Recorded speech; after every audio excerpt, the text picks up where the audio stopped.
உலகெங்கும் இருக்கும் spiritual tax Tamil நேயர்கள் அனைவருக்கும் ஆஸ்ட்ரோ பூர்ணாவின் அன்பார்ந்த வணக்கங்கள். உங்களை எல்லாரையும் இந்த நல்ல காலம் நிகழ்ச்சியின் மூலமாக சந்திக்கிறதுல பெருமகிழ்ச்சி அடைகிறேன். இன்னைக்கு நாம பார்க்கக்கூடிய சிறப்பு பதிவு 2026 புத்தாண்டு பலன்கள்.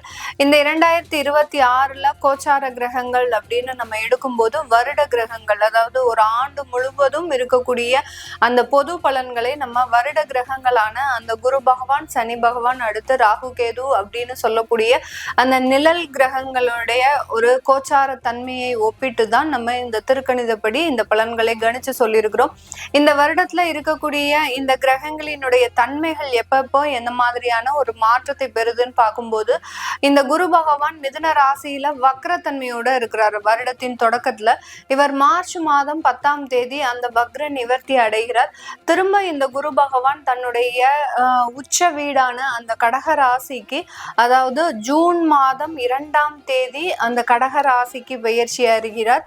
இந்த இடத்துல பாத்தீங்கன்னா அந்த குரு பகவான் மீண்டும் அதிசாரம் பெற்று பயிற்சி ஆகிறார். இந்த வருடத்துல 2 தடவை குருவினுடைய பயிற்சி இருக்கு. 6வது, அதாவது ஜூன் மாதம் கடகராசிக்கு வருகின்ற அந்த குரு பகவான் மீண்டும் 31ஆம் தேதி அக்டோபர் மாதம் அந்த சிம்ம ராசிக்கு அதிசாரம் பெற்று பயிற்சி ஆகிறார். இந்த சிம்ம ராசியில இருக்கும் போதே இந்த 2026 வருடத்துல முடிகிறது. அடுத்து பாத்தீங்கன்னா இந்த ராகு கேது அப்படின்னு சொல்லக்கூடிய இந்த நிழல் கிரகங்கள் எப்போ பெயர்ச்சி ஆகுது இந்த வருடத்துல அப்படின்னு கேட்டீங்கன்னா 12வது மாதம் 6ஆம் தேதி, அதாவது டிசம்பர் 6ஆம் தேதி தான். அதனால இந்த வருடம் முழுவதுமே இந்த ராகு கேது அப்படின்னு சொல்லக்கூடிய அந்த சாயா கிரகங்கள் அந்த சிம்ம ராசியிலையும் அடுத்து அந்த கும்ப ராசியிலையும் தான் இருக்க போது, டிசம்பர் மாதம் தான் அந்த கேது பகவான் கடக ராசிக்கும், அடுத்து பாத்தீங்கன்னா ராகு பகவான் கும்ப ராசிக்கும், அதாவது கும்ப ராசியிலிருந்து மகர ராசிக்கும் பயிற்சி ஆகிறார். இந்த இடத்துல சனி பகவானினுடைய தன்மைகள் வேற ஏதாவது மாற்றம் பெறுதா அப்படின்னு பார்த்தோம்னா, இந்த சனி பகவான் வருடத்தின் தொடக்கத்துல, அதாவது இயல்பு நிலையில இருக்கக்கூடிய அந்த சனி பகவான் ஜூலை மாதம் 27ஆம் தேதி வக்ரத்தன்மை பெறுகிறார். அதாவது கிட்டத்தட்ட ஒரு 6 மாதங்களுக்கு இயல்பு நிலையில தான் இருக்கிறார். திரும்ப ஜூலை மாதம் தான் அவர் வக்ரத்தன்மை அடைந்து டிசம்பர் மாதம் 11ஆம் தேதி தன்னுடைய வக்ரத்தன்மையிலிருந்து இயல்பு தன்மைக்கு மாறுகிறார். இதுதான் இந்த 4 கிரகங்களினுடைய அந்த கோச்சார தன்மைகளும் மாற்றங்களும் பயிற்சிகளும். இதை வைத்துதான் நம்ம ஒவ்வொரு ராசி அன்பர்களுக்கும் என்ன மாதிரியான பொது பலன்கள் கிடைக்க போகுது அப்படின்றத நம்ம பார்க்க போறோம். இந்த சேனல்ல முதன்முறையா பாக்குறீங்க அப்படின்னா சப்ஸ்கிரைப் பண்ணிக்கோங்க, பெல் பட்டன்ல ஆல் ஆப்ஷன் சூஸ் பண்ணிக்கோங்க.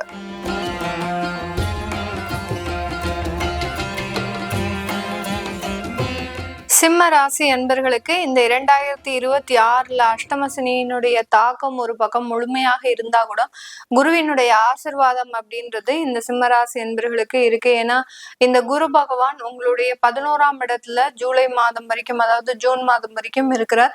அந்த 11ஆம் இடத்துல இருந்து அதுக்கப்புறம் உச்சம் பெற்று 12ஆம் இடத்திற்கு வருகிறார். இந்த குருவினுடைய பார்வையாகப்பட்டது இந்த சிம்ம ராசி அன்பர்களுக்கு உங்களுடைய 4, 5ஆம் இடத்துல விழறதுனால மிகப்பெரிய ஒரு மாற்றங்களை கொடுக்கக்கூடிய ஒரு தருணமாக இருக்கும். சில இடத்த கடன்களின் தொந்தரவுனால வீடை விற்கக்கூடிய ஒரு சூழ்நிலைக்கும் வருபவர்களுக்கு அந்த இடத்துல அந்த பிரச்சனைகள்ல இருந்து ஒரு தீர்வு, ஒரு நிவர்த்தி, ஒரு வருமானம், இந்த மாதிரியான அந்த பிரச்சனைகளை மாற்றி அமைக்கக்கூடிய ஒரு தருணத்தை இந்த குரு பகவான் இந்த சிம்ம ராசி என்பர்களுக்கு மிகப்பெரிய ஒரு மாற்றத்தை கொடுக்கக்கூடிய ஒரு ஆண்டாக தான் இருக்க போகுது.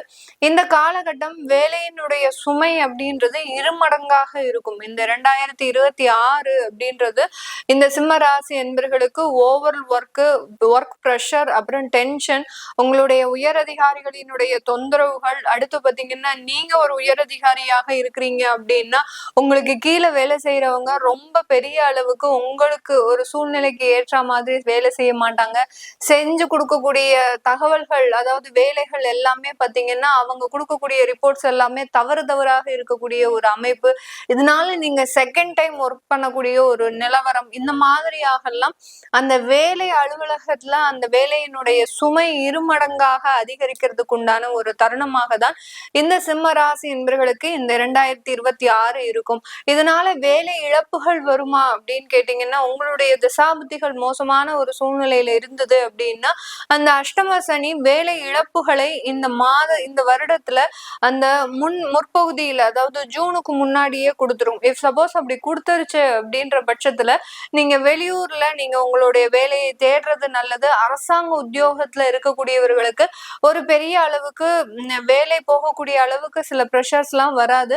ஆனால் தேவையில்லாத ஒரு இடமாற்றத்தை அனுபவிக்கக்கூடிய ஒரு நேரம். நீங்க இது வரைக்கும் ஒரு நல்ல ஒரு சஃபிஷியண்டான ஒரு இடத்துல ஒர்க் பண்றீங்க அப்படின்னா, ஒரு தேவையில்லாத ஊர்ல உங்களுக்கு எந்த ஊர் பிடிக்காது அப்படின்னு தெரியுமோ அவங்களுக்கு அந்த ஊரை அந்த அரசாங்கம் உங்களுக்கு ஒதுக்குவதற்கு உண்டான ஒரு தருணமாக இருக்கும். அதே மாதிரி அந்த அரசாங்கத்துல வேலை பார்க்கறவங்களுக்கு பாத்தீங்கன்னா அலைச்சல் அதிகமாக இருக்கும். அது நீங்க எந்த வயதாக இருந்தாலும் சரி, பெண்களாக இருந்தாலும் சரி, ஆண்களாக இருந்தாலும் அந்த அலைச்சல்ன்றது உங்களுக்கு உண்டான ஒரு வயதுக்கு உண்டான ஒரு வேலையை கொடுக்க மாட்டாங்க. ஒரு சின்ன பசங்க செய்யக்கூடிய அளவிற்கு அந்த அலைச்சல் அப்படின்றது அதிகப்படியாக கொடுக்கும்போது அந்த அஷ்டம சனி முழு உருவமாக செயல்படக்கூடிய ஒரு தருணம்.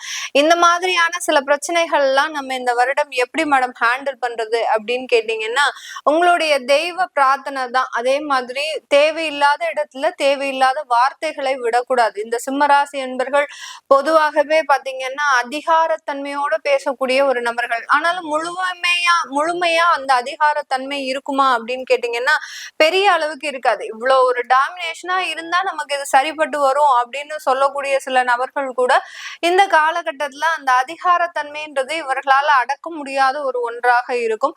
அதனால சில இடத்துல மிகப்பெரிய அளவுக்கு பிரச்சனைகளை அனுபவிக்கக்கூடிய ஒரு தருணமாக இருக்கும். அதனால அந்த அதிகாரத்தன்மை இல்லாமல் ரொம்ப எளிமையாக இருந்துட்டீங்க இன்னும் ஒரு வருடம் தான், அதுக்கப்புறம் உங்களுக்கு சரியாயிடும்.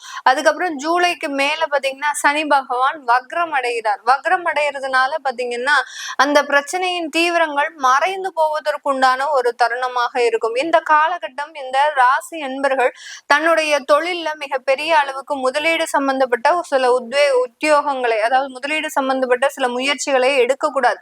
எடுத்தீங்க அப்படின்னா அந்த முதலீடு உள்ள லாஸ் ஆகி உள்ள இழுத்துக்கிட்டே போயிட்டே இருக்கும்.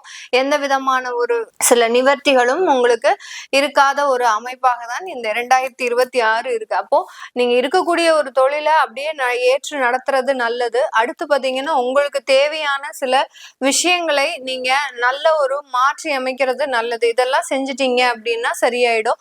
உங்களுடைய குடும்ப உறவுகளோடு சில தேவையில்லாத விதண்டாவாதம் பண்ணக்கூடாது. பண்ணுனீங்க அப்படின்னா அந்த இடத்துல மிகப்பெரிய ஒரு தோல்விகளை அனுபவிக்கக்கூடிய ஒரு நேரம்.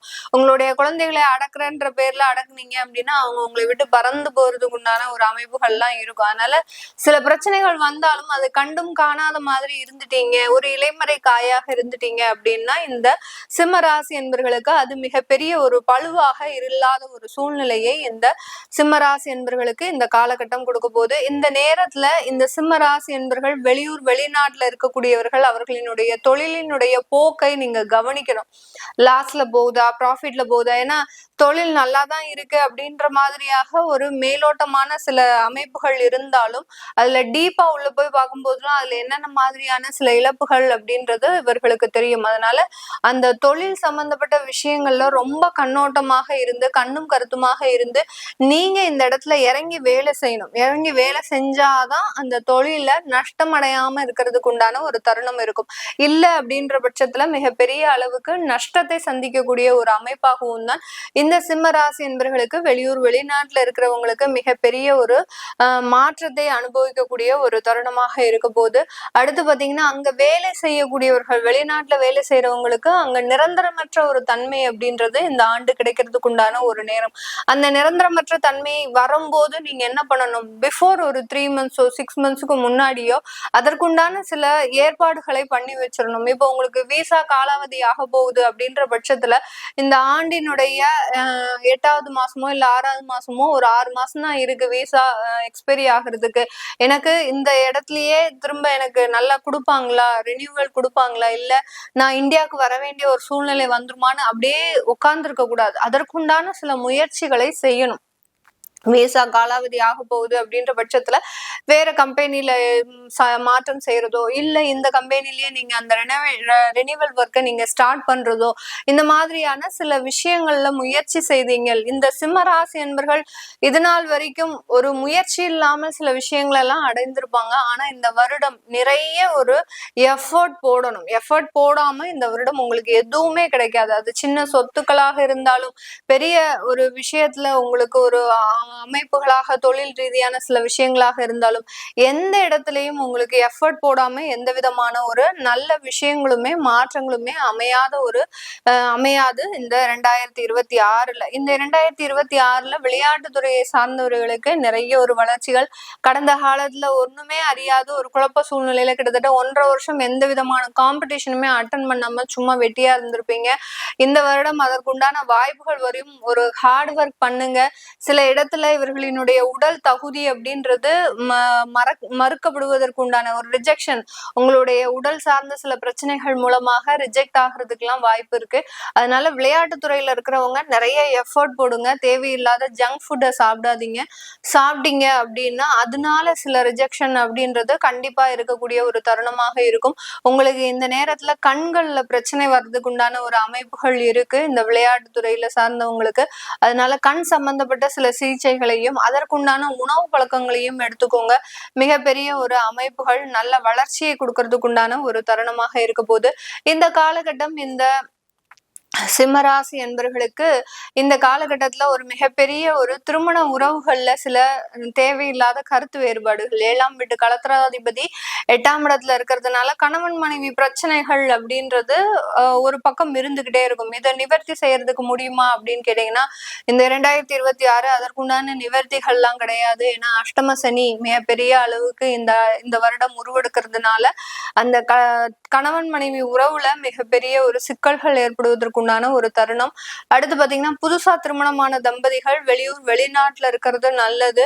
உங்களுடைய வேலையில மாற்றம் பண்ணிக்கிட்டீங்க அப்படின்னா அது மாதிரியான சில பிரச்சனைகள்லாம் வராம இருக்கிறதுக்கு உண்டான ஒரு அமைப்புகள் இருக்கும். இது எல்லாமே நம்ம கோச்சார நிலவரப்படி பலன்களை கணிச்சு சொல்லியிருக்கிறோம். உங்களுடைய சுய ஜாதக தசாபுத்தி பலன்களை பார்க்கணும் விருப்பப்படுறவங்க கீழே இருக்கிற நம்பருக்கு வாட்ஸ்அப்ல அப்பாயின்மெண்ட் வாங்கிக்கிட்டு நீங்க கன்சல்ட் பண்ணிக்கலாம். உங்களிடமிருந்து விடைபெறுவது உங்கள் ஆஸ்ட்ரோ பூர்ணா. எல்லோருக்கும் இனிய தமிழ் புத்தாண்டு, எல்லோருக்கும் இனிய புத்தாண்டு நல்வாழ்த்துக்கள். நன்றி, வணக்கம்.